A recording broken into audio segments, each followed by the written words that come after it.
Security cut through the wall. Future dreams we have to realize.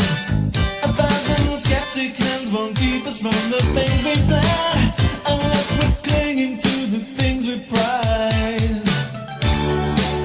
And do you feel scared? I do, but I won't stop and falter. And if we throw it all away, things can only get better.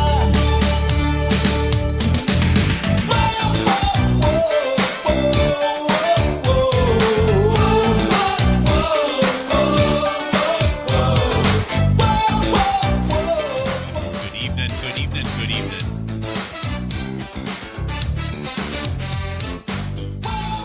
It is Thursday, May 28th, 2026. Mark Kulak, KULACZ, Houstonic.live. Feeling a big show coming on tonight. Feeling a good one. If you're going to invest the time to watch this program, two notes. One is I stream mostly one and done from my studio. I guess it's a podcast format, but whatever. I do a audio video stream. The exhibits which we show are for your value, of course. For the most part, you can listen only. I will do my best to describe the videos that I'm playing and who's on the stage, maybe give a little bit of description of their clothing or whatever. That's how I tend to consume most of my content. And so I tend to do one and dones, but depending upon how it goes, sometimes I will do an edit, meaning I will take the video afterwards and I'll cut out some dead spots. I'll cut out a little bit of my stumbling and stammering, smooth it out a little bit, but not too much so it sounds unauthentic. There might be a few minutes where I need to search for some content, and it kind of takes away some of the flow, and it makes it a little bit easier for you to digest it. So if you're listening to this on Twitch, I stream live out on Twitch and YouTube at the same time. I do not upload cleaned up versions on Twitch ever. They're on Twitch for about 7 to 14 days until they're automatically deleted. Or sometimes I delete them before Twitch does because I want to capture the analytics before they're lost. On YouTube or BitChute, Rumble, Odyssey, and my own PeerTube, which we maintain, stream.houstonic.live. You can watch, usually I call them version 2s. They're cleaned up if I do it. And if not, then it's exactly the same as what I'm streaming out right now. Okay, so with that business out of the way, and Candace Owens in the United States, if you don't know who she is, I'm sorry, this program is not for you. So it's assuming starting knowledge is that you at least have the basic idea of who she is, where you've seen her before, what she looks like perhaps, what she is known for, the views of her from different people across the political spectrum, maybe, okay? We've developed a timeline for Candace Owens that is unsurpassed by anybody. And it has a couple of extra data points in it and a few things which I've never been able to really work out just yet. Like, how did that go from there to there? And I'm just going to say it. I believe Candace Owens, it's not just I believe the evidence backs it up, was recruited by the world of, let's just say, mainstream journalism with a particular, one very specific person, Tina Brown. Tina Brown was for a long time an editor at Vanity Fair. She was for the long time an editor at New Yorker. I apologize. In the past, I've said that Tina Brown was with New York Times. That was a mistake. I should have said New Yorker. And she worked with Harvey Weinstein and was the lead editor for a 2-year project. It was meant to last longer, but it lasted for a little over 2 years, called Talk Magazine, which launched in the United States in the summer of the year 1999 and stopped somewhat abruptly right after September 11th, 2001. Tina Brown is magnificently influential and incredibly well connected. You know, she has been on all of the big shows in the United States, whether it's Bill Maher or CNN, or she was on the Charlie Rose show 4, 5, 6 times. But for some reason, the name, I don't know why, it doesn't really stick. And I never really knew anything about her up until a few months ago, several months ago. I don't know exactly when it was. And then it's like, wow, she's pretty well connected. She seems to be involved in a lot. A young 20-something Tina Brown worked with Tom Brokaw. I think it was it Tom Brokaw? On the wedding of Princess Di. This is like 1981, 1982, when she was the lead editor of a British magazine called Tatler. And then from there, she maintained incredible visibility, whether it was the death of or the divorce of Princess Di, whether it was her the accident. Some say it was an assassination of Princess Di, whether it was the Vanity Fair coverage of the O.J. Simpson case. Whether it was her relationship with the editor of Vogue magazine, Anna Wintour, who was covered in a movie called The Devil Wears Prada. These are major names.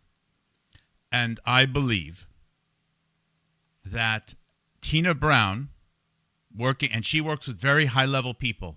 Harvey Weinstein, for example, people who pick movie stars and help shape public narratives about major world events and provide them to people through magazines, through movies, newspapers, news articles. And Tina Brown played a big part, and I believe the crafting of Meghan Markle. Meghan Markle was meant to be a multiracial British princess that was going to be a big part of Britain becoming the new global empire in this united world. That's the Meghan Markle story. The Meghan Markle story is big. Of course, you know how the Meghan Markle project worked out. I think around 2008, 2007 or so, Tina Brown was in the market for an American woman who was also going to be, in particular, very, very beautiful, young, but not like a child, young, and multiracial, and could be groomed to become the next big thing. And it was at that time that Tina Brown's friend, Jesse Jackson, and other people in the Jesse Jackson family represented a young Candace Owens in her claims that she was a victim of a hate crime in high school in Stamford, Connecticut. And a recent Young Turks podcast, a fellow named Bassem Youssef said that off camera, Candace Owens admitted to him that she was age 18 when they recruited her. Now, Bassem, and I'll show you the clip, goes on to say or suggest that it was, Nick Fuentes or Tucker Carlson or something, that recruited her. But no, Candace Owens was recruited by people in the Harvey Weinstein DNC, Democratic National Committee machine. That is why she wound up going to University of Rhode Island. That is why she wound up being a babysitter for Mark Weiner, who was the president of the Democrat Governors Association and basically manufactures all the merchandise for the DNC through his company that is in Rhode Island. At least they make it in America. Give a little bit of credit when credit's due, right?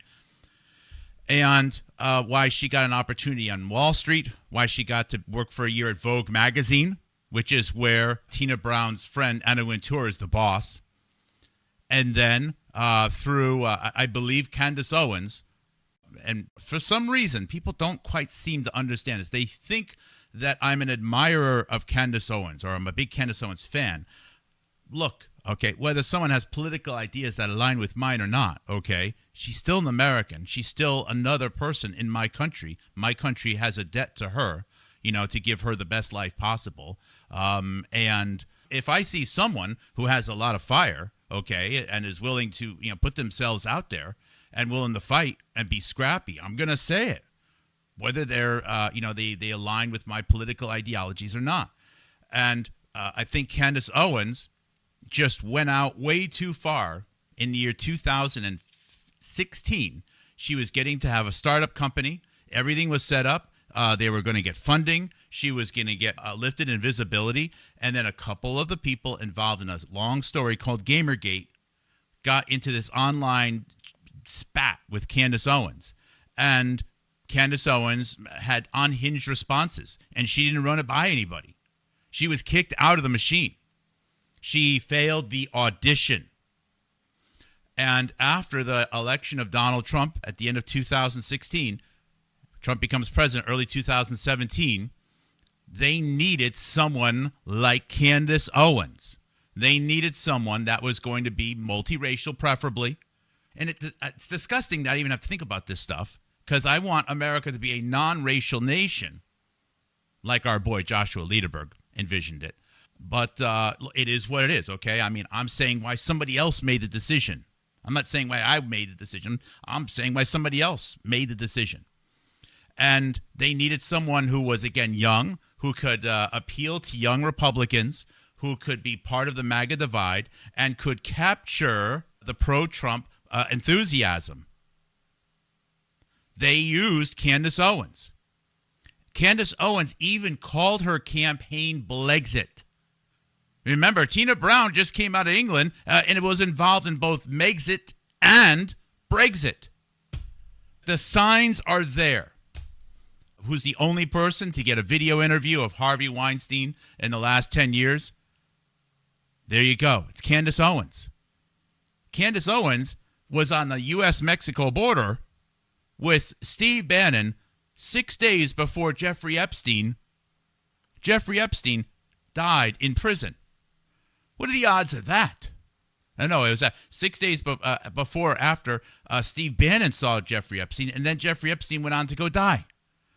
These are ridiculous, impossible coincidences. Candace Owens was made by Tina Brown. Tina Brown and the machine around Tina Brown, which includes Harvey Weinstein, which includes, I got to say it, Steve Bannon. Steve Bannon and Harvey Weinstein have been colluding for decades. Decades. Harvey Weinstein supported one movie that was one side of the 9/11 narrative, the Michael Moore movie. I can't even remember what it's called right now. And then Steve Bannon did Faces of Evil, the other side of the 9/11. They controlled the full spectrum of the debate. The two of them did. They've been doing this for years. If you look at the network of Steve Bannon and the network of Harvey Weinstein, it's amazing how many people wind up on the earlycovidsurvivors.com list. You know, famous people who got COVID but miraculously lived. earlycovidsurvivors.com. This is the Candace Owens story. And it was one little clip from 3 days or so ago on the Young Turks program, which is remarkable. Now, I don't expect this to get out there that much. Most people don't share my program. Most people don't share it that enthusiastically. And I don't get any support at all. I don't have any sponsors. I have a few people who, will send in some checks once in a while. All my expenses are public. But the algorithms are against me. Right now, I'm on a race, even though I'm age, 52 or 53, where I will not hit 10,000 subscribers before I die. The rate that I get subscribers on YouTube, I've calculated it out. Maybe that's part of the joke, right? If they estimate I live to be, 78 or something like that, which is I'll probably be a little bit less than average, all things being equal, because I'm a bigger guy. Bigger people don't live quite as long. But I will sometime in around 2045, I will hit the 10,000 subscriber limit. I never bought a subscriber. I never bought a like. If anything, I've paid for super chats on other people's programs to try to get a little recognition. So there you go. That's remarkable. This is episode 1538 of the full-length episodes. We have another several hundred or so shorter videos and another several hundred shared videos. I'm somewhere around 3,000 or so videos produced, shared right now, etc. With the probably the largest independently freely available archive, HoustonTonicIdeas.com. You can just go up, click on the letters. You'll notice that it's Wikipedia-like in a sense that it's mostly organized timelines of evidence of different people and companies, but free. of interpretation and spin and feelings.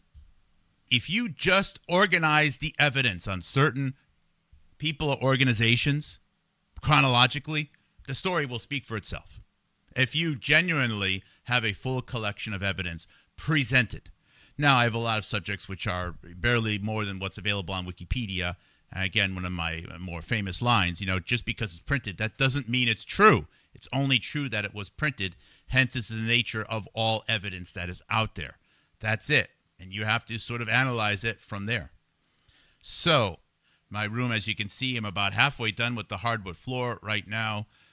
We found some builder extras on this, Floor and Decor store. It's working out pretty good. It's a nice birch, pre-finished. It's taking a long time because halfway through the room, this floor actually rides over a wall which has a foundation under it. Thus, all the floor on either side has sunken pretty significantly because they didn't really block the floor joists properly in the house. And it's taken me several additional weeks just with all of the cracked framing and everything else I needed to do. So it's going slow. But anyways, my studio has been rolled over here to the other side of the room. I had to put it on a mobile base, etc. It's all custom. I don't know. Why does anyone else do this?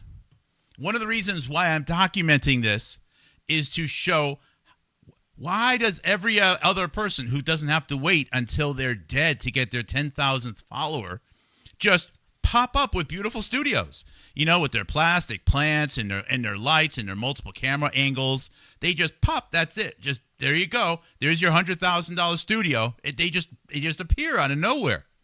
Dozens of people studios have just popped up out of nowhere. This is one of the reasons why I'm documenting this. It's taken months of extra work. Anyways, I want you to see how fake it is out there. There's a few real people. Jonathan Cooey, Giggle and Biological. Joe Marshall, Liberty Perspective. There's a few real people, but there's not many. And if you notice, those real people that spend weeks or months trying to get things fixed in their studios. They just don't pop up with their plastic plants and their perfect lighting and their multiple camera angles, and the studio desk and everything else. This is the real life. I probably have a pair of underwear back there that you can't see that I forgot about. This is real life. There's beverages, there's garbage. Everyone, embarrassingly, at a piece of user letter that a nice person sent me, it fell off the desk and they were like, "Why is it on the floor?" So I'm really sorry about that. This is the real life. That's why I show it. Because podcasts have been brought to you by people who are incredibly unqualified to present on the material that they are talking about. They just, I was working in a kitchen and then I thought I'd teach the world about Epstein or something. How? You're not a teacher. You don't have a degree. You've never been an analyst. You never presented in front of a boardroom. You never presented to a customer. You never had to close a sale. You never had your job threatened. You never had to teach someone to replace your job. What job skills do these people have who claim to be experts on things in their instant perfect studios that just pop up out of nowhere and then talk about things and then from day one make absolutely no progress on anything that they talk about? No progress at all. I was just curious, what is this deal with Candace Owens? Why is she so visible? It doesn't make sense. I didn't have anything against her. But now I can see the plan for Candace Owens to be used to get in there and then to divide the Trump base, the conservative base, if you will, because, Trump won't be here forever. We shouldn't define our country by one citizen, and he's a citizen that's currently been elected to be president. But he's still just a citizen. He's no more of a citizen than you, if you are a U.S. citizen, or myself. He's just another citizen. She has been used. And I'm not even sure and if she is aware, she's okay with it. It's been justified to her. Look, someone else is going to do it if you don't do it, honey. Sorry, I wouldn't speak to her like that. But I imagine someone else may talk to her like that, unfortunately, whether she deserves to be spoken to like that or not. So, let me do some quick hellos. Hello, Depth. Good to see you here. Came across an indirect link between Noble and Lederberg's connected to everyone. But I think his connections were meaningful usually. He didn't waste time talking with people if he didn't need to. But I think a lot of people wanted him. It's different than, let's put it this way. I don't think Joshua Lederberg would go to a conference to shake hands with people and have photographs taken. Now, people may take photographs of him shaking hands with people, but he didn't need to do that. All right, he was too busy. He was at a very different level, and wasn't a compromise thing or social networking. I know vaguely about viewing really fill the gaps. Oh, thank you for sharing that entropy. Yeah, and Robert Malone plays a big part in this as well. I think this deserves, and I'm not going to get too caught up in the sidetrack here. I am very upset at the dishonesty that Robert Malone has practiced, how he has misled so many people, and I believe has made people make decisions which have resulted in injuries and potentially even deaths. I am very, very upset at Robert Malone's collusion, coordination, maybe even spearheading so many things about the COVID-19 narrative. And I could go on and on and on. Whatever. You've heard it before. It's not going to be productive, okay? What I wanted to say, though, was I can understand. It's important to understand why certain people are doing certain things. If you are facing an opponent, you can't, a particular pitcher, for example, you can't just say, I don't like this person because I don't like the way they look. I don't like the way they, the face they make. I don't like the fact that he cheated on his wife or something. I don't know. Make up something, okay? He doesn't give enough to charities, whatever it is, right? You can believe all of that stuff, but you need to know, why are they there? They're not there because they're just bad people.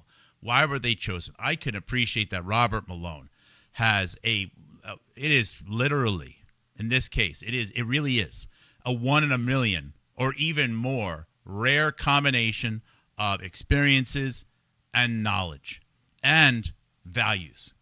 There's very few people who have the knowledge that Robert Malone has of molecular biology, of transfection, of what the Human Genome Project was really about, what was really accomplished, where things are going, the reality of all the energy which is being saved right now for the long term to power AI in the future for the Human Genome Project. Very few people understand the changing world power structure right now between China and Europe and the Middle East and India. Or understand population dynamics, population pyramids, and can speak. Robert Malone can do those. Almost, if you listed out those things, someone that can handle all those and not trip up on a stage, you're left with a list of probably, 50 to 100 people. Maybe. And a lot of them will say no. But I can respect that. It's important to know why Robert Malone is doing what he's doing, why he was asked, and why he keeps doing it. My feelings aside, which used to get the better of me, okay, that's not going to go anywhere. It's not that valuable, What am I going to do if I ever meet him? I'm not a violent person, so what's the point? Anyways, I can appreciate that, and I can appreciate the Candace Owens. Why was she picked? What skills did she have? When, why, where? Who found her? Let's start. Let's start with this. It's seemingly uninteresting video. Of course, this was the video I wanted to play the other day. Oh, come on. I hope that didn't cancel it.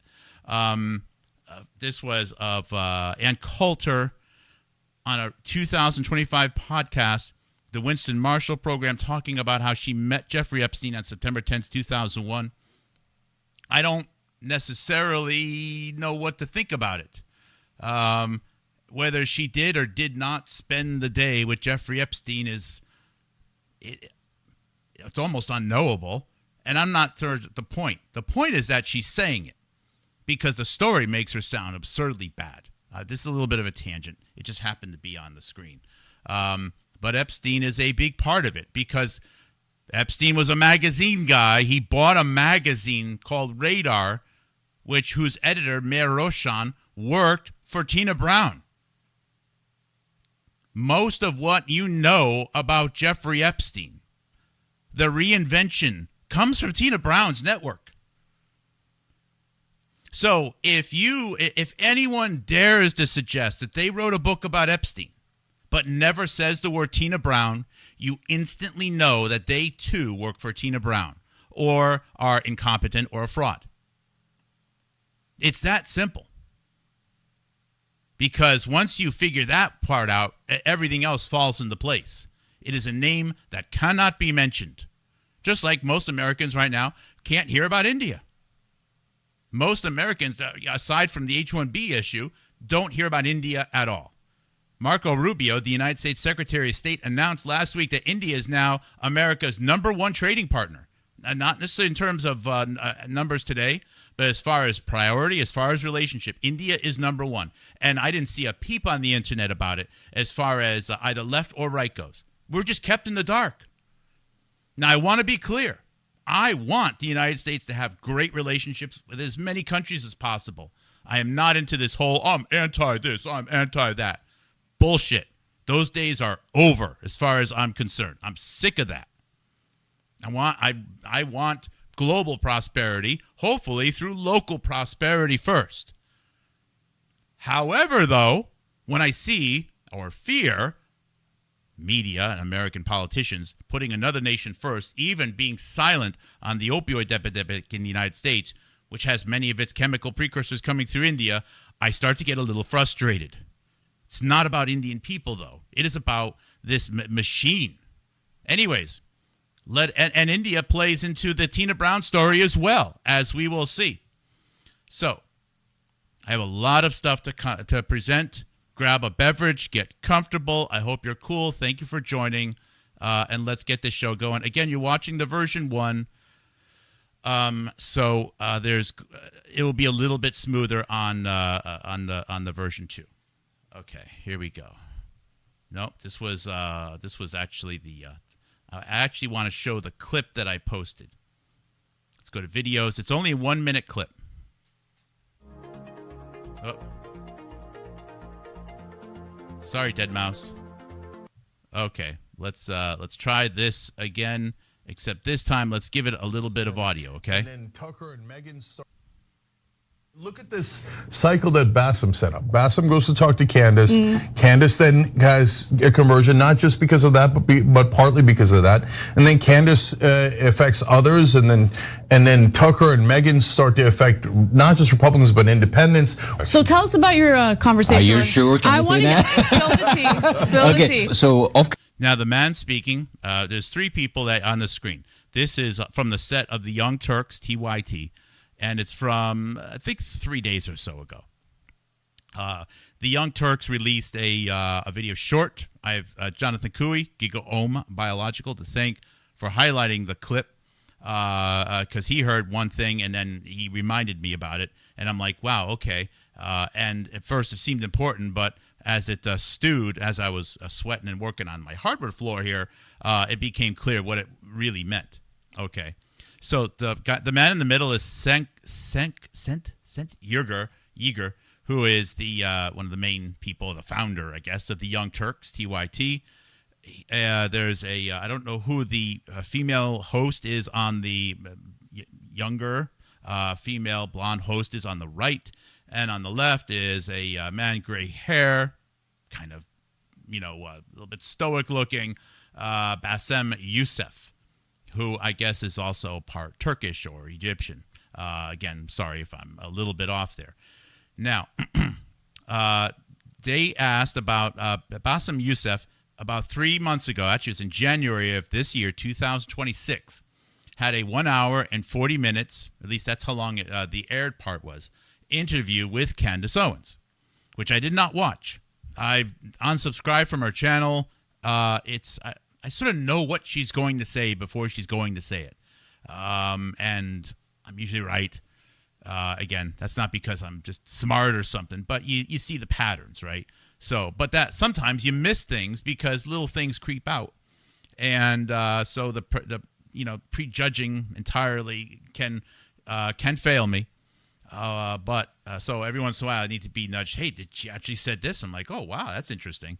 But he had an interview with her, an hour and 40 minutes, and he's highlighting something that happened in the interview, but it wasn't aired. Okay, so the female host on the far right is asking Bassem Youssef about the interview, and this clip was from 3 days ago, and I made a 1 minute, even shorter clip just to get to the good stuff. Look at this cycle that Bassem set up. Bassem goes to talk to Candace. Candace then has a conversion, not just because of that, but partly because of that.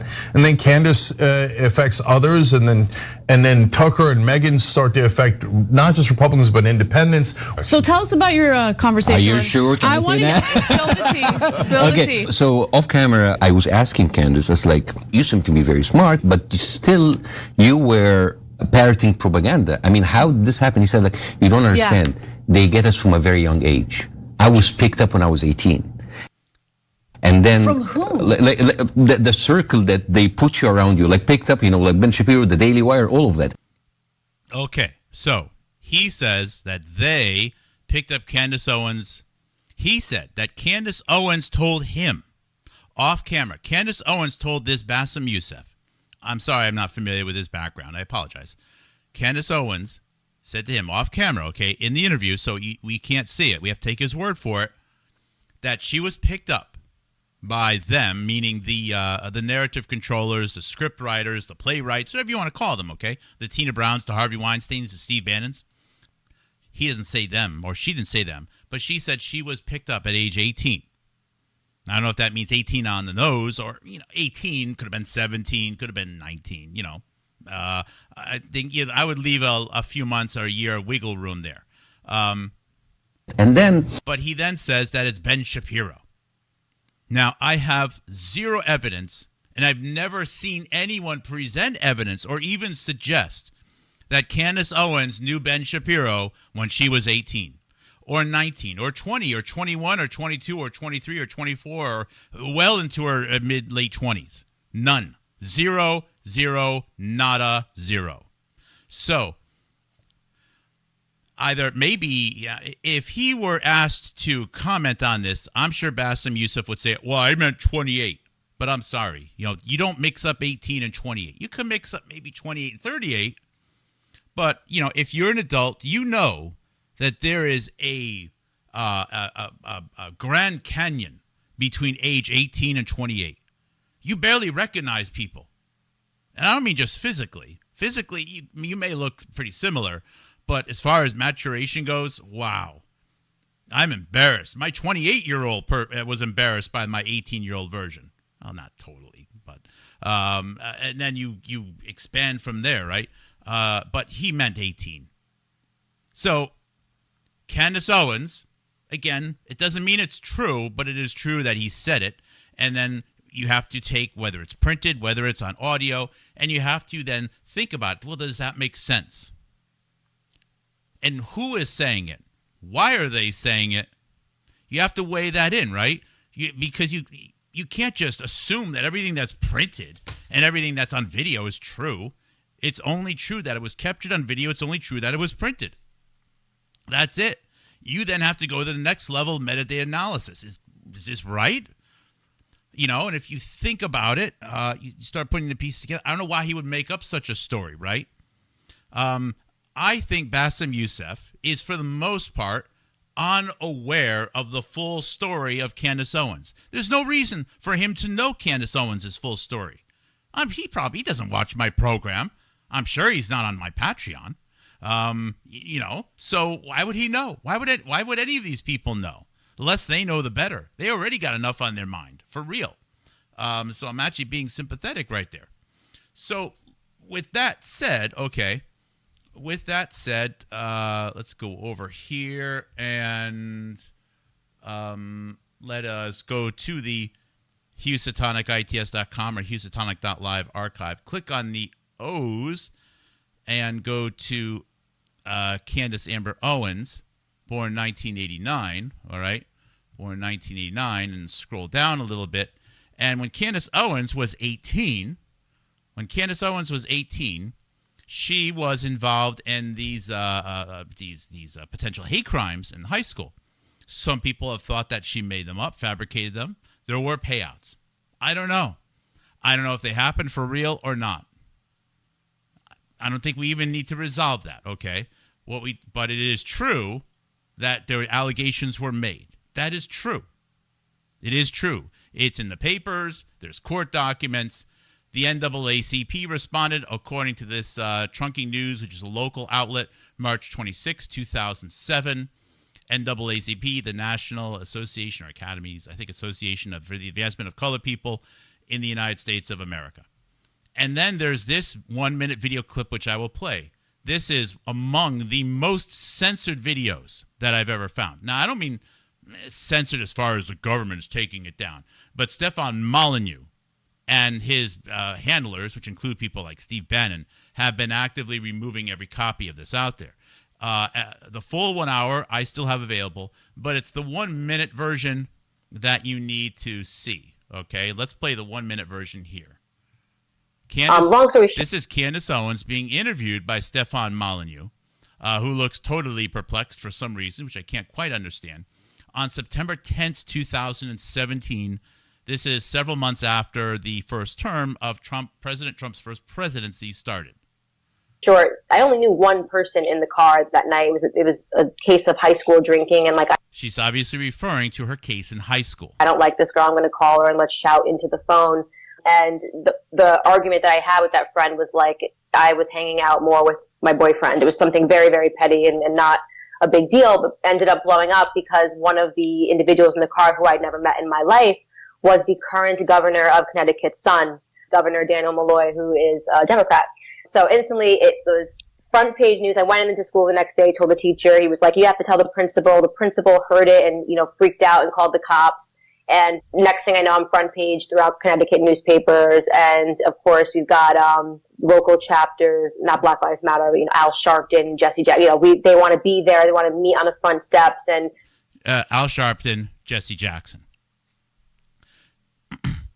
The story does have a political angle because one of the young men, other teenagers, who is actually, I think, like 13 or something, 14, which is weird. She's like almost a high school senior. What is she doing with a 13, 14-year-old? Again, there's a big difference between 17 and 14. Big difference. But whatever. We don't need to resolve that question. We don't need to dig into that one. But I guess he was at the party.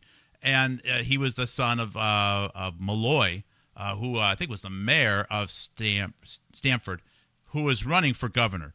Now, Malloy lost the primary, but he did go on to become governor of Connecticut several years later. Malloy lost in the primary, meaning that he was out-primaried by another Democrat. I don't know who it was. The other Democrat was supported by Jesse Jackson. Now, Jesse Jackson is from Illinois, doesn't live in Connecticut, but had befriended this other Democrat who was trying to become governor of the state of Connecticut. I don't know if that part was all planned or not. I don't know, okay? I mean, the guy wasn't governor yet. He was this Malloy. He didn't even win a primary yet. So to think that this whole thing happened to discredit him, the timing doesn't really line up that well. But it's worth mentioning, okay? It's worth mentioning because Jesse Jackson, typically, representing the NAACP, Jesse Jackson, again, is a Black American who recently passed. Jesse Jackson wouldn't go all the way to Connecticut for one high school student who said that someone used a derogatory term against her, maybe kicked her in the shin. I just don't think that he would go to that extent. I mean, no one was really hurt. There was no violence. There was no deaths, obviously. It was, I'm glad it was of course, why would anyone wish otherwise? But why would this ever make it to the front page of the New York Times? It's kind of a small story. I think the reason why Jesse Jackson was there was because he was providing some assistance as a key Democrat to the other person that was in the primaries for governor for the state of Connecticut around 2007 or so. She's telling a high school story when she was about age 17 or 18. And what did Bassem Youssef just educate us on regarding his interview with Candace Owens? Spill the tea. Spill the tea. So off camera, I was asking Candace, I was like, you seem to be very smart, but you were parroting propaganda. I mean, how did this happen? He said, like, you don't understand. Yeah. They get us from a very young age. I was picked up when I was 18. And then from whom? The circle that they put you around you, like picked up, like Ben Shapiro, the Daily Wire. Yeah, so he's totally wrong because Candace Owens does not know Ben Shapiro. She knows a few of her friends in Stanford, and she knows NAACP members. Jesse Jackson, Al Sharpton, as she says to Stefan Molyneux, who's handled somehow or another by Steve Bannon, in this September 2017 video. So what this means is that Bassem Youssef is wrong as far as Candace Owens being picked up by the Daily Wire, by Ben Shapiro. She wasn't. She was picked up by the DNC machine and Jesse Jackson and other people around Jesse Jackson. So let's continue on here. If you go back over to the Candace Owens story here, okay? Excuse me. Because right after that, she goes to University of Rhode Island, of which one of their biggest supporters is the best friend of Jesse Jackson. Most people don't know this. One of Jesse Jackson's best friends, if not potentially his best friend, is Mark Weiner. Mark Weiner is was a 40, younger than Jesse Jackson, strangely, but was a Democrat operative who worked with Hillary Clinton going all the way back to college. Mark Weiner became was among the top DNC donors. Mark Weiner started a company in Rhode Island. And matter of fact, you can click on the link here, okay? Mark Stephen Weiner. This is Jesse Jackson with a sit-down talking about Mark Weiner. Here's Mark Weiner with Hillary Clinton. Mark Weiner started a company that manufactures all DNC event merchandise in Rhode Island. And he has a monopoly on all the booths to sell the merchandise. He is a good friend of Harvey Weinstein. He was the head of the Democrat Governors Association. And Candace Owens becomes the babysitter of his grandchildren. And then Candace Owens starts a company with his daughter, Zoe Weiner.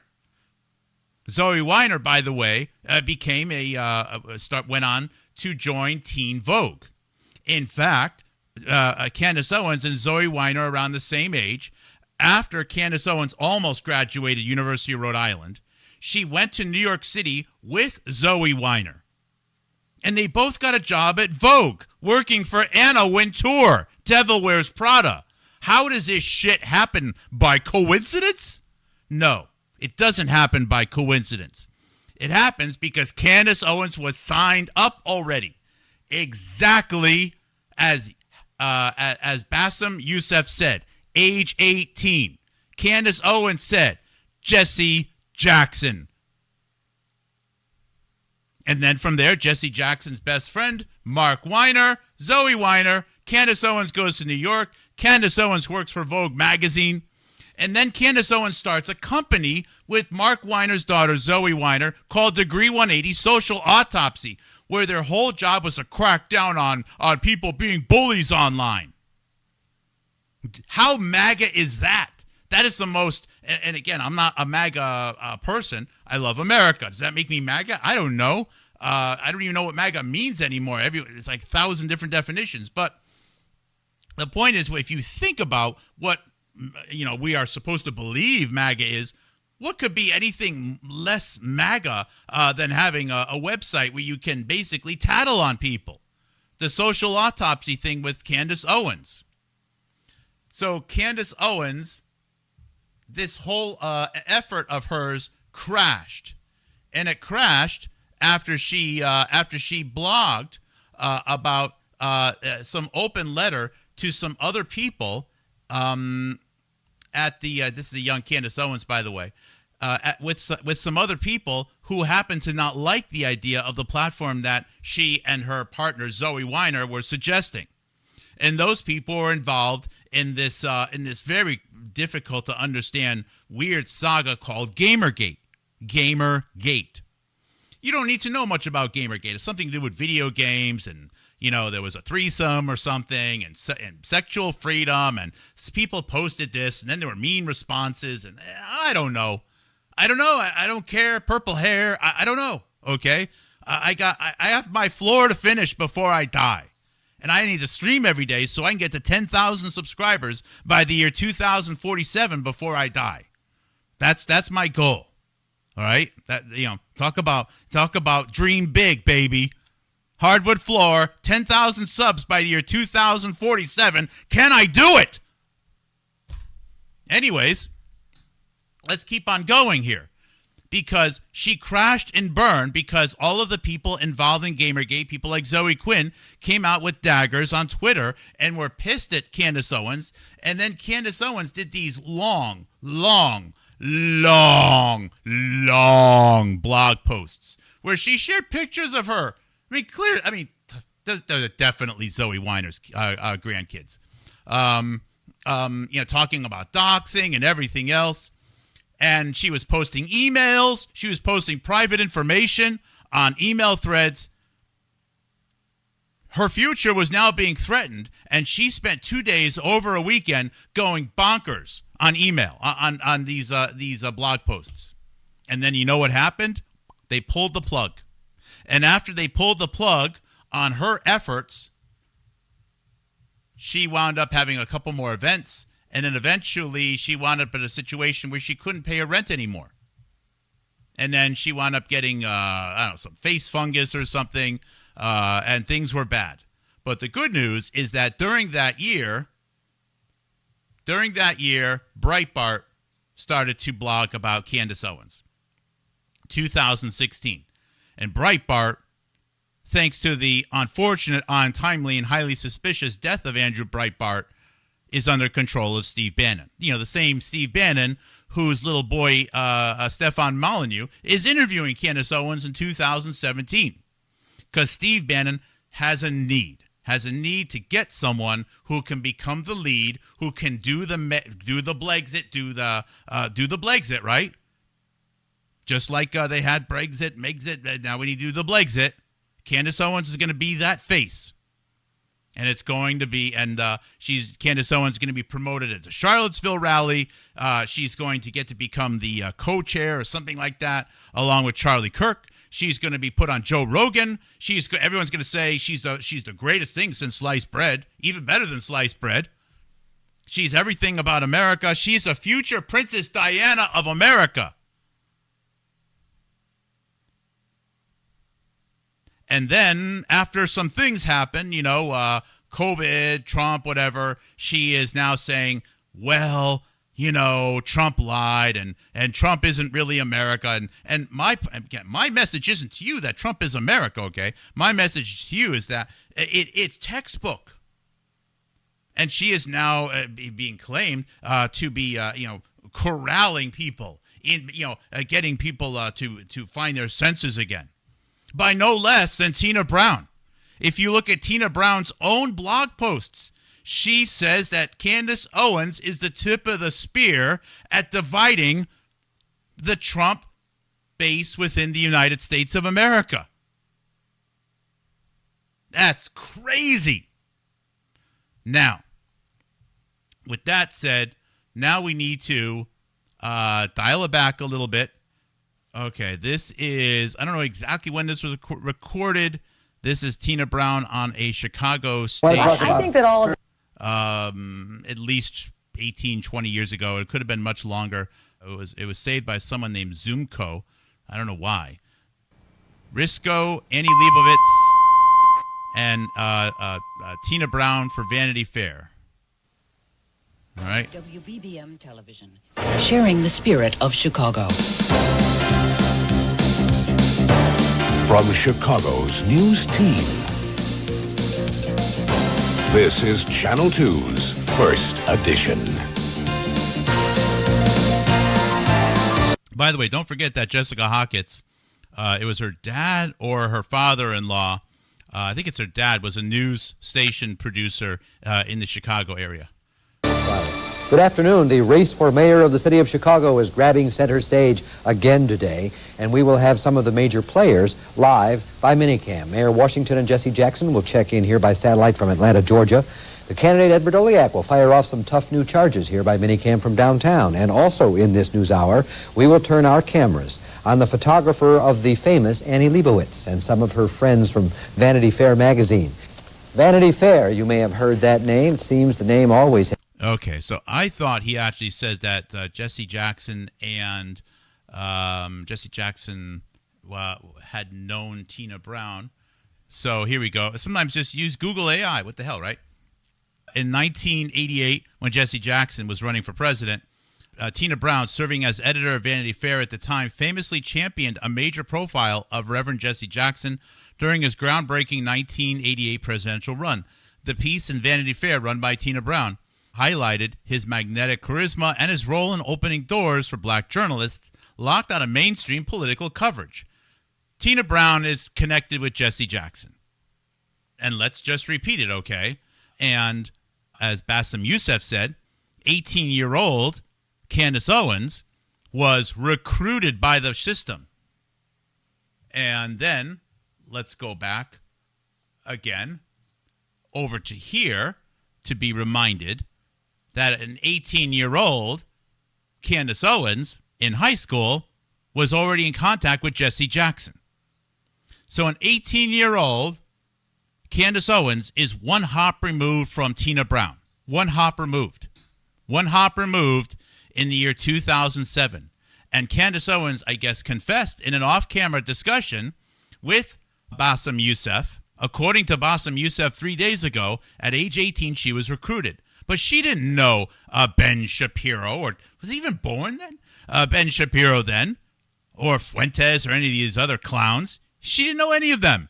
She knew Jesse Jackson. She knew Jesse Jackson's son, Yusef Jackson, who was a pallbearer for Mark Weiner. She wound up getting to know Mark Weiner, Mark Weiner's daughter, Zoe Weiner, and therefore getting to know Anna Wintour personally. That is the network that Candace Owens got to know for several years.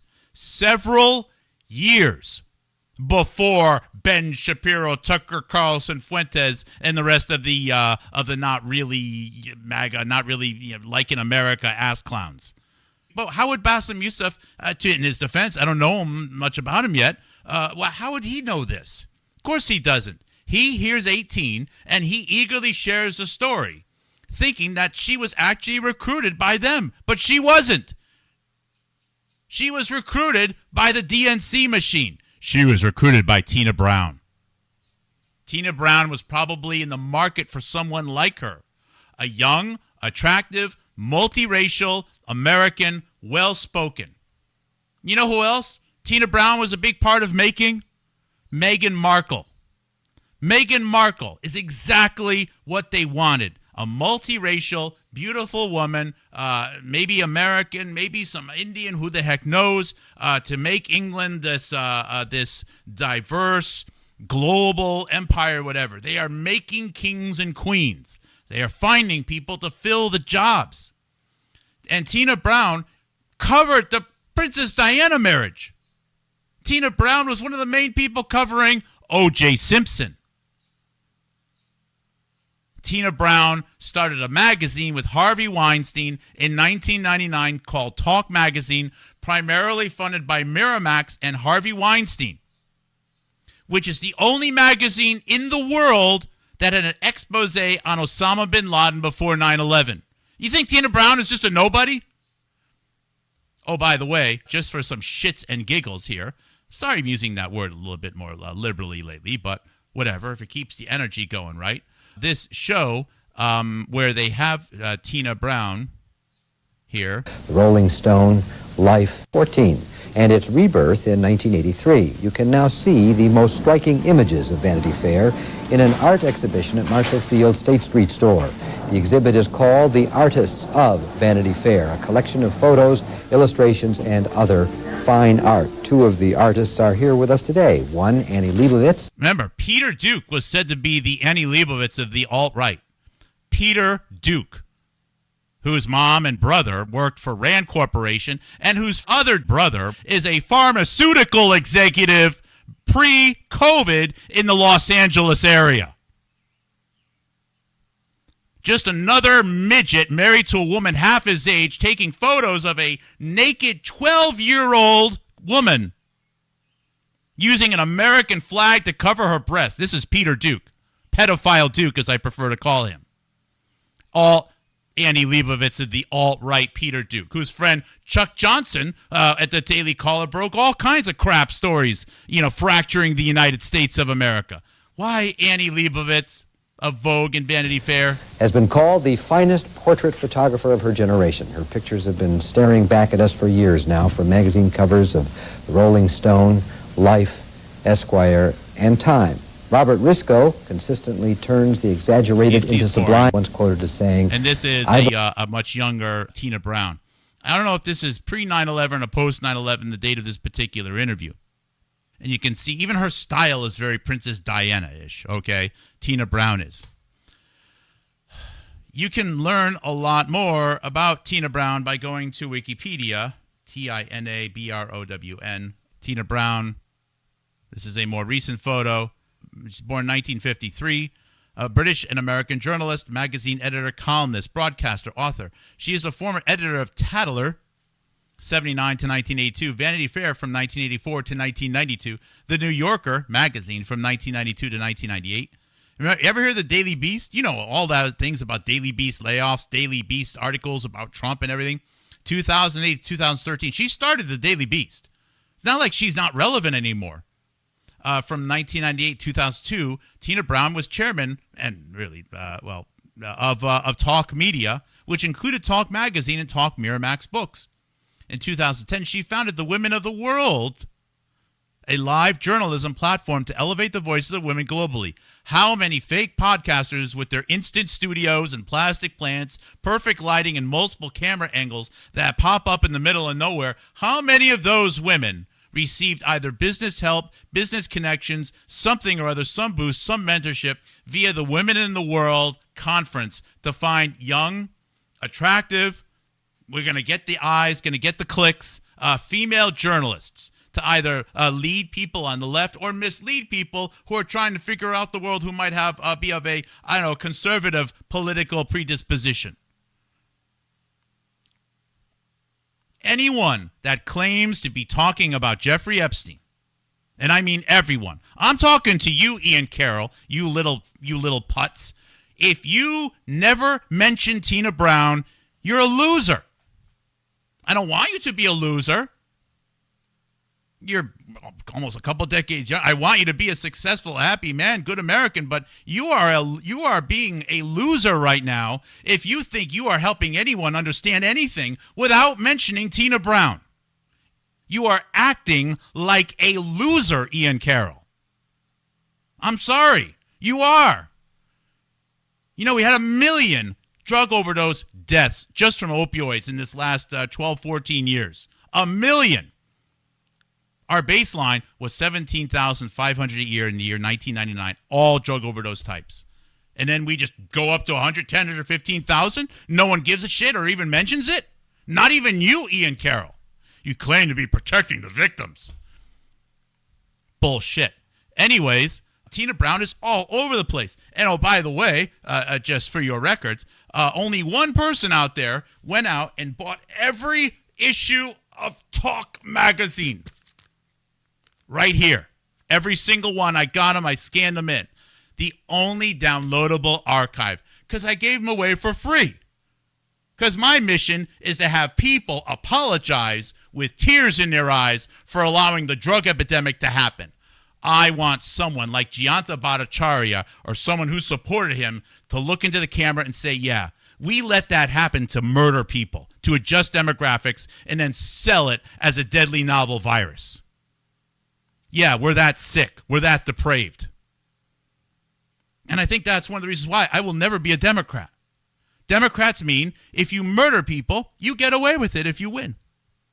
That's democracy. I don't even like the Republican Party, but I'm telling you what, being encouraged to murder people to win an election is not a party I want to be a part of. That's the problem with the Democrat Party right there. And until any of them mention the drug epidemic or the fact that there's 1 million people that will never be voting again, will never get to have kids in the United States again, they're all gone. That's it. They're gone. There's your problem. Okay, so here's your Talk magazine. Talk magazine, which predicted 9/11. Talk magazine, which predicted U.S. Military personnel stealing military equipment and selling it to Middle East terrorists in return for money and drugs. A story which was covered in a movie that was going to premiere on the weekend after 9/11 called Buffalo Soldiers with Joaquin Phoenix, supported by Harvey Weinstein. The only exposés, deep dives of Osama bin Laden pre-9/11. Do you know how much 9/11 stuff is in here? But it gets better, everyone. Because after they shut down, weirdly, after 9/11, okay, the main editor of Talk, oh my God, I can't think of the fellow's name right now. He's an Iranian man. It'll come to me. Went on to reboot the staff with Radar magazine. Radar Online. You know, this Radar magazine. Radar. By the way, one of these wound up becoming a neighbor connected to Jeffrey Epstein.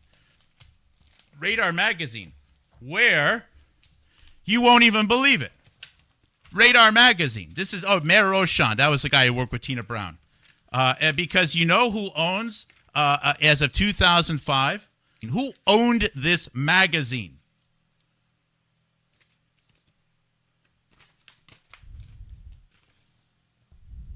Is that it?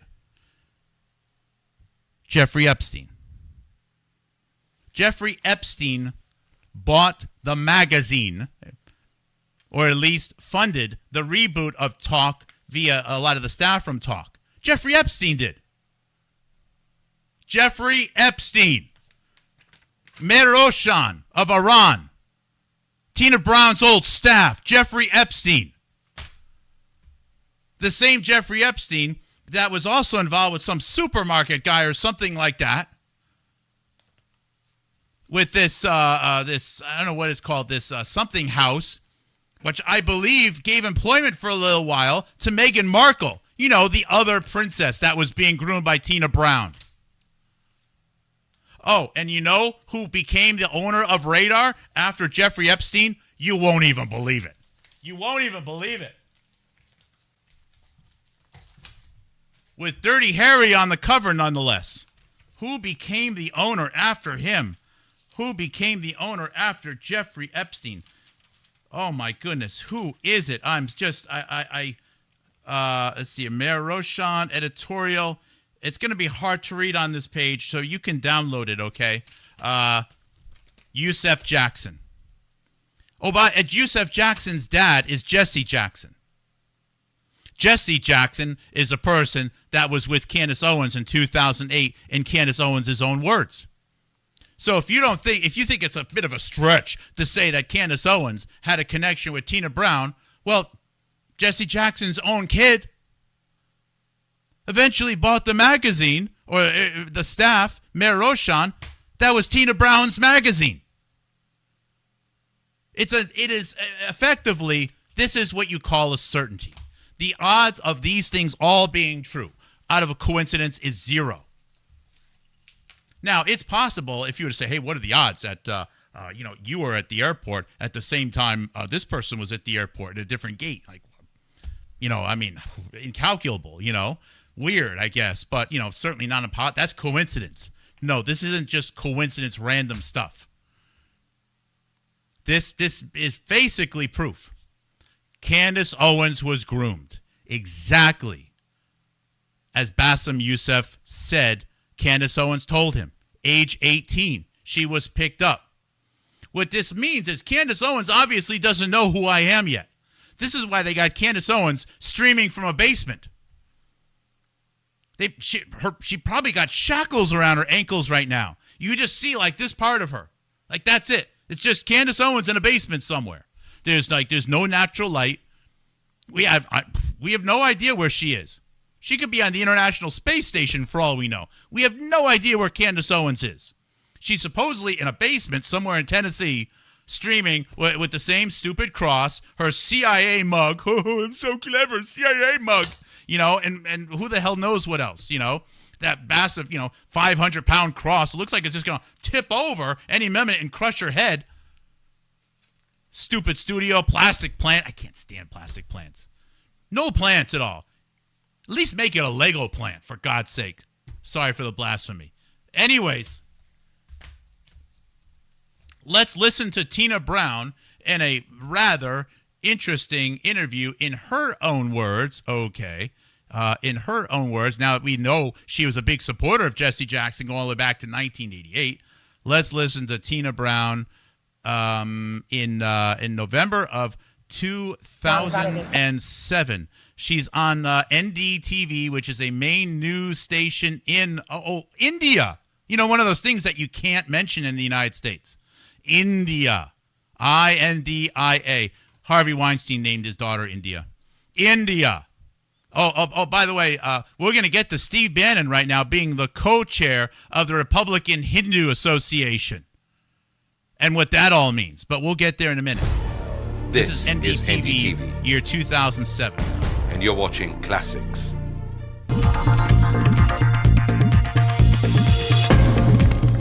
Hello and welcome to Walk the Talk. I am Shekhar Gupta and my guest this week, one of the most famous bylines of our times. Tina Brown, editor of Tatler at 25? Yes, 25. I was 25 a mere young Turk. People finish their internships. Wow, that's odd. Tina Brown likes using the phrase young Turk. Huh. It's very likely that Tina Brown actually created the Young Turks or had a role in it. I wouldn't be surprised if they stole the name from her or she suggested the name. It's kind of funny because it's Bassem Youssef on the Young Turks that shared with us the off-camera statement from Candace Owens herself that Candace Owens was recruited at age 18, probably by Tina Brown herself. And then, not just Tatler, then Vanity Fair, New Yorker, your own talk. Yes, indeed. And now the biographer of Diana. Yeah, absolutely. I feel I've done magazines, I've done a monthly, I've done... That's right. If you want to learn about Princess Diana, you're learning it from her. Funny, no one knows who Tina Brown is. In the United States, anyways. There's like a blackout on her, just like India. There used to be a lot of people in India, but right now, India doesn't really exist. You could bitch about Israel, Iran, Pakistan, and then there's some stuff. There's a lot of people and stuff, and then there's China. That's right. There's really, if you look at it on a map, you could create a heat map based upon what people talk about. China basically borders Pakistan at this point. There is no India anymore. People won't mention it. Even though Rubio just said it's America's #1 trading partner, even though we just created a whole new immigration system for tech workers from India. I don't even understand it myself, so that you can apply online or something like that. Even though the head of the Republican Hindu Association is one of the top donors of Trump, we just don't talk about it in the United States. It just doesn't exist. And I'm going to get to the scary part, by the way. I shouldn't stall too much. Remember when people used to bitch about campaign finance reform? Well, why is there campaign finances? To pay for advertisements. You notice that people don't talk about that anymore. You want to know why? Because most of the influence happens online right now. Most of the influence for candidates happens online. And what they don't want you to know is that most of these, blonde bombshell Trump supporter or, Trump lover 18, hot for Trump 16, crosses and God and Jesus hates the something or other, 1976, are people in India. So you have the Hindu nationalist movement in India masquerading as blonde, blue-eyed Americans waving flags and throwing crosses all over the place. And Americans don't know it. So the political needs and war within India right now is actually currently controlling what Americans hear online. And the last thing that Steve Bannon wants you to know, that most campaign finance right now, they don't talk about it anymore because they don't want you to know that billions of dollars, which are being spent to control the minds of Americans, comes through political manipulation. I'm not saying that Americans are paying India to do it. What I'm saying is India is offering it for effing free. And as a byproduct of it, you don't hear about India. That is why India is omitted. They want you to be mad at China, mad at Pakistan. They want you to think the Jews in Israel control everything. Every once in a while, you have a temper tantrum about Putin. You complain about, maybe NATO or whatever. Trump is bad, blah, blah, blah. Transsexuals. India, no one mentions it. And that's exactly the ploy. Americans right now are fractured. Family members almost killing each other right now. They're so mad, and they don't understand that they are being screwed with by the political manipulation of a war between multiple visions of the future of the world's largest democracy. Almost all the evidence of COVID-19 came out of India. Almost all of these pro-Trump blonde bombshells, bopping your head with my crosses and dicks and whatever, waving my American flag. Tommy the clown up in Maine. Look at my American flag. It's so big. Oh, I'm so American. I don't know why people give me all this money. I just don't talk about India and everything's cool. Gosh darn it. Let's just keep hearing Tina Brown say it. I don't know why she's in India, by the way. But weekly, I've done a book, haven't done a newspaper, so that's the only thing I regret. But you've done a TV show. I had a TV show. Yes, it's true. Yes. I've done most of them now. Yeah, and but times have changed. From times you took over Tatler and you changed Vanity Fair, and then you outraged people by changing the New Yorker, but successfully.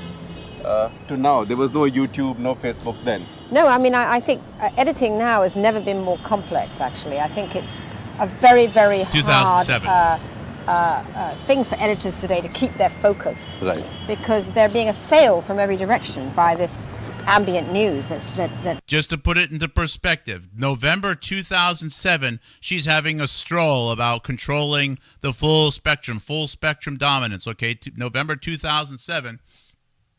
Just to put things into perspective, okay, let's not lose track of the fact that if we go back to Candace Owens' page, that on, let's see, let me go back, scroll here. Okay, we got everything saved here because it is the largest archive of information right now you're going to find on the Candace Owens timeline. For anyone that gives a shit about actually doing the work of an analyst and as an archivist here, it was in...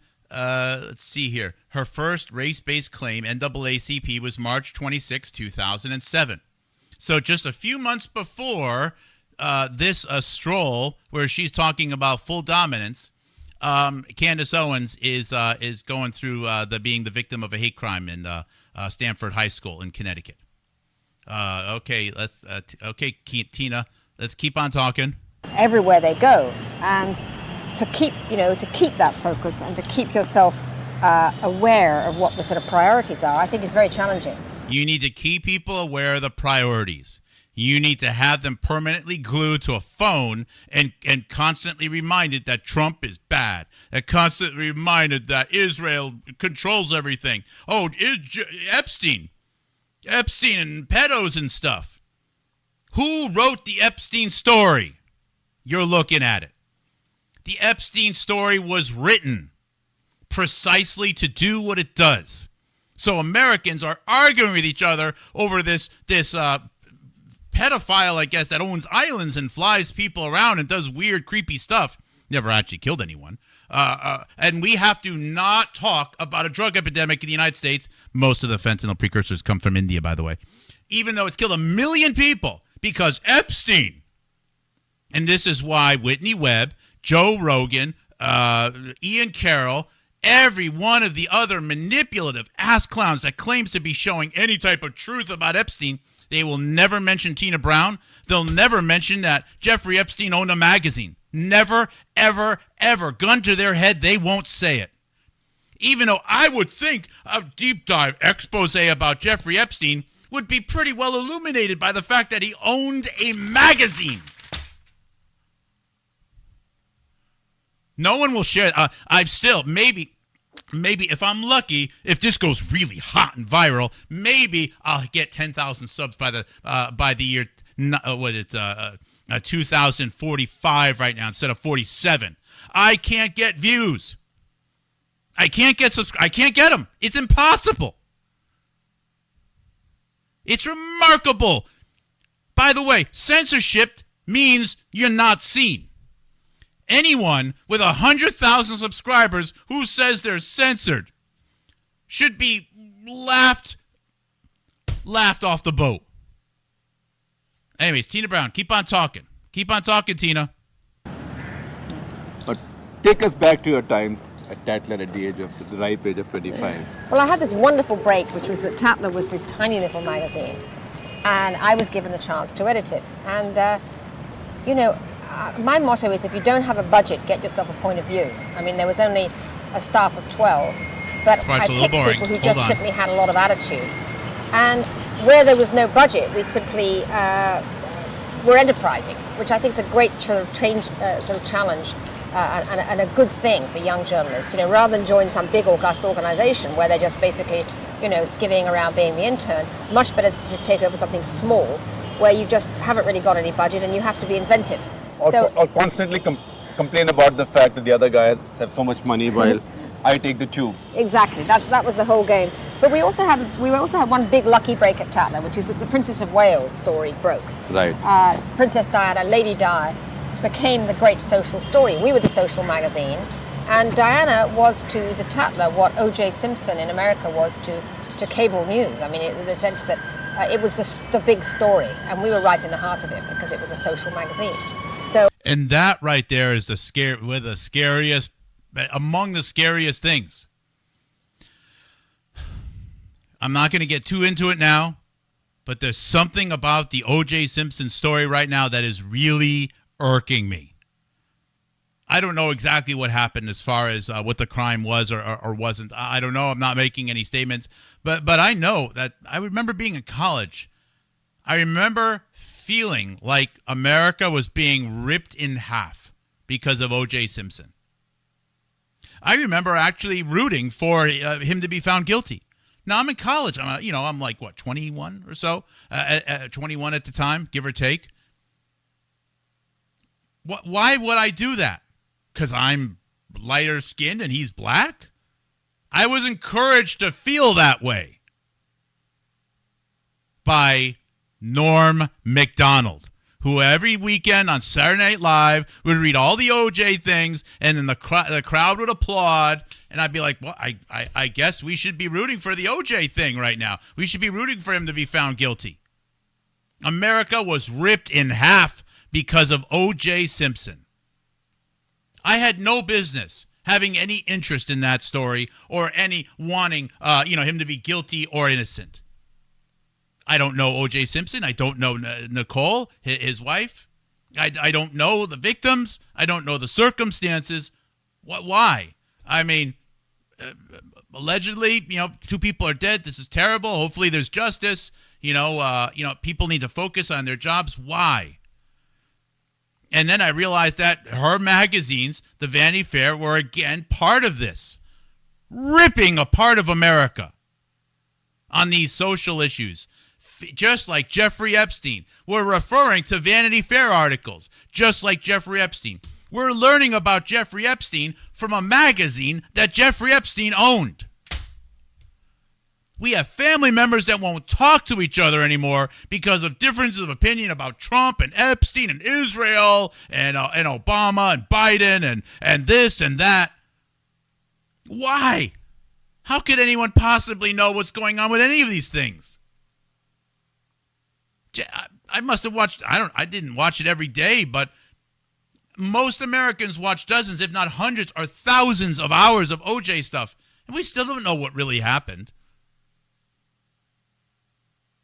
Why? It was basically all that was really accomplished was still no belief that there was an honest decision was reached, and a lot of people were mad and wasted their time and grew a lot older in the process.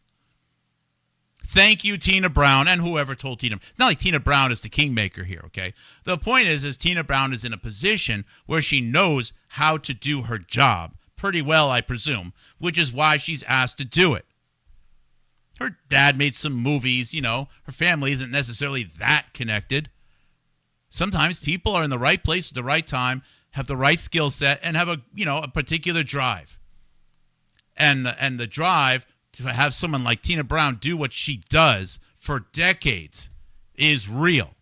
Now, Tina Brown did these women of the World conference.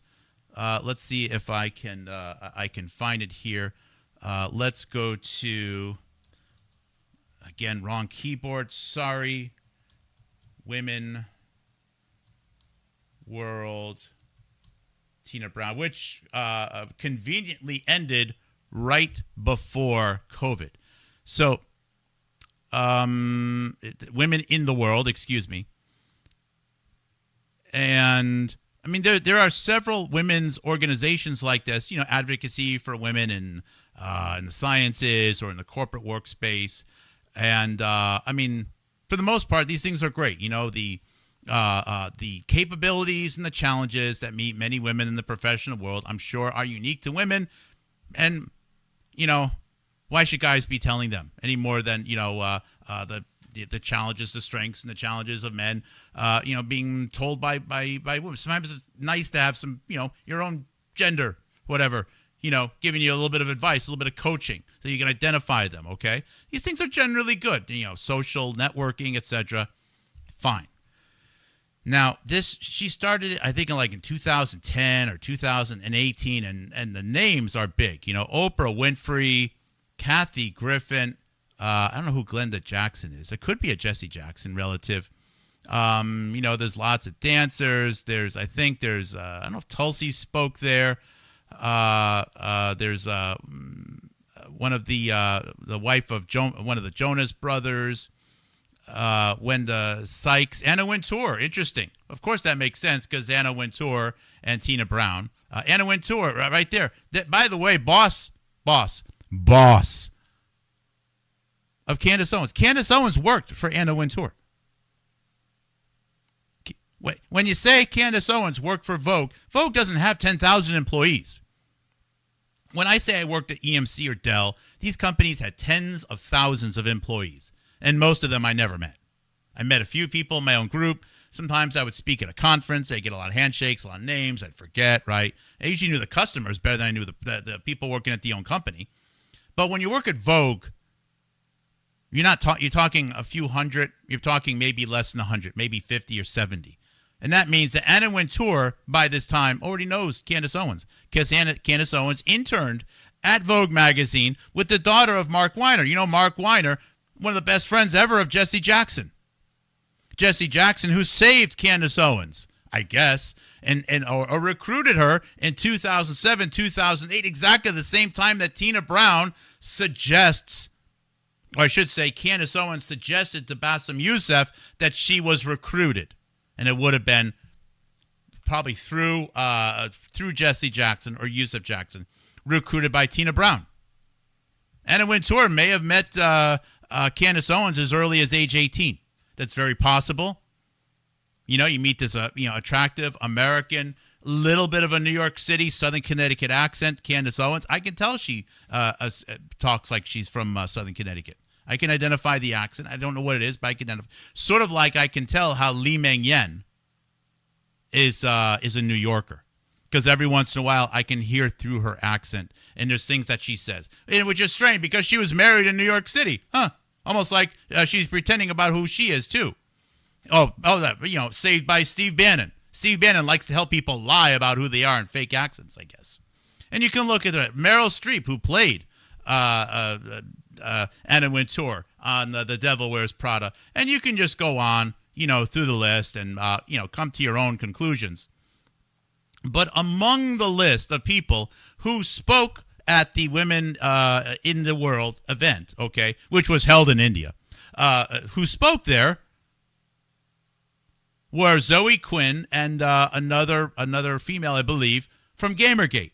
The same Gamergate that resulted in Candace Owens getting kicked out because Candace Owens was recruited to be a darling of the left. I think it's possible, if I may be so bold, okay? I think it's possible that at one point Candace Owens was going to be Meghan Markle. I think that's possible. A little bit younger. I think it's possible that Candace Owens was going to be Meghan Markle. Candace Owens, she married British royalty. She married a British royalty without ever kissing them. They didn't kiss until they got married. What are the odds that Tina Brown recruits, is a big part of the mentoring, I believe, at least coaching of Meghan Markle and Candace Owens? Meghan Markle marries a prince. Candace Owens marries British royalty right around the same time. What are the odds of this? The odds are zero. Unless it's possible that Candace Owens was also being positioned to be in a Meghan Markle type role. Maybe Meghan Markle had a little bit more. You know what Meghan Markle has? She has this weird Hindu yoga background. And Candace Owens is just a typical run-of-the-mill garbage white-black hybrid. Like a lot of the rest of Americans, you know, and they're ratty, mixed, mud-blooded ethnicities. They're stupid Jewish and Christian religions, you know, like me. You know, I got some German, I got some English, you know, I got a little bit of black. I got parents born on the Schaghticoke, great-grandma born on the Schaghticoke Reservation, some ska. I mean, I don't know what the hell I am. I'm an American. I feel weird everywhere I go. The only place I felt, you know, not weird was China, because everyone there was 100% different. Makes me want to go to Africa, actually. But you know what I'm trying to say? I think Candace Owens was on a short list. And she bombed by just going crazy. And her own blog post, by the way, from this social autopsy company, talks about how she abused Ritalin or Adderall in college. Those are her words in her own blog post. So the possibility that Candace Owens, you know, had half a bottle of Adderall and was upset that some people were saying trash about her from Gamergate in 2015 or 16 or whatever it was, just went crazy, you know, shared a bunch of personal information, pissed people off, such as maybe the Jackson family or maybe Tina Brown. They said, we can't trust you. We need someone that's far more compliant than you, Candace Owens. You're just too fiery for us. Candace Owens was out. She got a Hail Mary attempt to present at a TED Talk in the fall of 2016. She kind of bombed, and you could tell her body language was down. Her body language was down because she knew, you know, in the world of modeling, you know, she's like, what, late 20s right there? It's a bad situation. And I'm sorry if I'm being too blunt in any of these areas. I'm just trying to be just trying to say it like it is. And then Trump won, I believe, unexpectedly. Might have been rigged. I don't know. Whatever. I think a lot of people genuinely didn't expect it, though. And then, like 2 or 3 months in, she got a phone call, and it's Steve Bannon or someone in the Steve Bannon network. It might have been Milo Yiannopoulos, because a couple of the people in the Breitbart network wrote some blog posts about Candace Owens regarding Gamergate. So Candace Owens is never going to be trusted by Tina Brown anymore. Tina Brown was probably one of the people that tried to make her. She's out. But Candace Owens might be the perfect person to infiltrate conservative America. You put on the Blexit branding. How beautiful is that after Meghan Markle and her meltdown is connected with Tina Brown and the whole Brexit movement, which was heavily commented on by Tina Brown, that now Candace Owens comes up with Blexit. What an incredible idea. Gee, I wonder who thought of that. It just points right back to Tina Brown. Points right back to Tina Brown. It's shocking how obvious it is. And nobody sees it. I guarantee no one will see this video. A few people will see it, a few hundred. But I know who will see. I know Tucker Carlson will watch this video. I know he watches my stuff. I know some other heavy hitters do. And it's their job to make sure that they hire enough fakes and enough AI people doing their stupid effing music videos and their other trash to dilute this out. Just say China and Pakistan more and more often. Just make a few billion more videos and just drown this clown out. This is where it's at. That's why the other channels can't say India. Oh, and by the way, Princess Di, just in case you forgot, signaled to her husband, the prince, that she wanted a divorce by a photo of her in front of the Taj Mahal.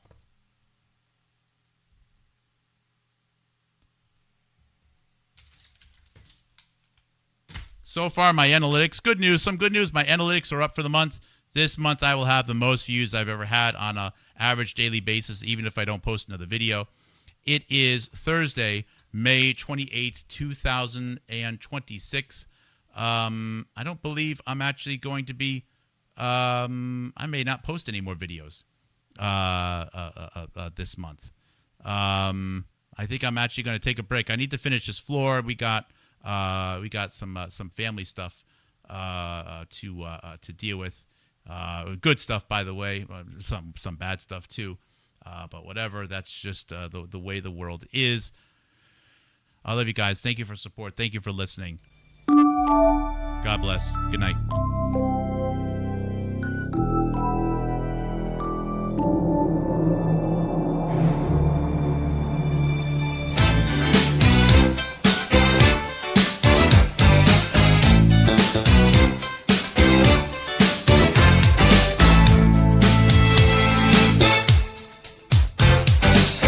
We're not scared to lose it all. Security shut through the wall.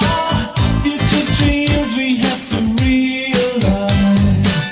1,000 skeptic hands won't keep us from the things